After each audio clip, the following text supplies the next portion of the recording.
गांव से थोड़ी दूर एक ढाबा था जिसका मालिक राय स्टार था। उसी ढाबे के पास टुंग टुंग नाम का एक भिखारी बैठा करता था। गांव के लोग कहते थे कि वह कोई साधारण इंसान नहीं है। जो कोई उसे कुछ देता उसका घर खुशियों से भर जाता, और जो उसका अपमान करता उसका दिमाग घूम जाता और वह अपनी ही मौत का कारण बन जाता। लेकिन राय स्टार इन बातों पर विश्वास नहीं करता था।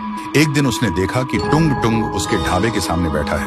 वह गुस्से में उसके पास गया और बोला, क्या यह जगह तेरे बाप की है? चल यहाँ से दफा हो जा। टुंग टुंग ने कुछ नहीं कहा, बस अपनी शांत आंखों से उसे देखता रहा। राय स्टार गुस्से में वहां से जाने लगा, लेकिन तभी उसकी चाल धीमी पड़ गई। उसका चेहरा डर से बदलने लगा। वह जोर जोर से चीखने लगा।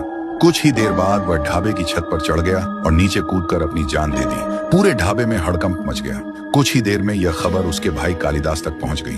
पूरे घर में मातम छा गया, लेकिन कालिदास की आंखों में दुख से ज्यादा गुस्सा था। उसने गांव वालों से पूछा, यह सब कैसे हुआ? तभी एक बूढ़ा गांव वाला बोला, ढाबे के बाहर जो भिखारी बैठता है वही इसका कारण है।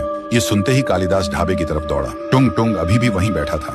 कालिदास गुस्से में चिल्लाया, तेरी वजह से मेरा भाई मरा है। टुंग टुंग ने शांत स्वर में कहा, मैंने कुछ नहीं किया। इंसान अपने कर्मों से हारता है। लेकिन कालिदास ने उसकी बात नहीं सुनी। उसने उसे भला बुरा कहा और वहां से भगा दिया। टुंग टुंग बिना कुछ बोले वहां से चला गया। उसके जाते ही कालिदास बेचैन होने लगा। उसे अजीब अजीब आवाजें सुनाई देने लगी। उसका मन डर और क्रोध से भर गया।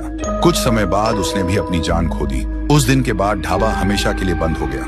कोई भी वहां जाने की हिम्मत नहीं करता था। धीरे धीरे गांव वालों को एक बात समझ में आ गई, टुंग टुंग किसी को मारता नहीं था।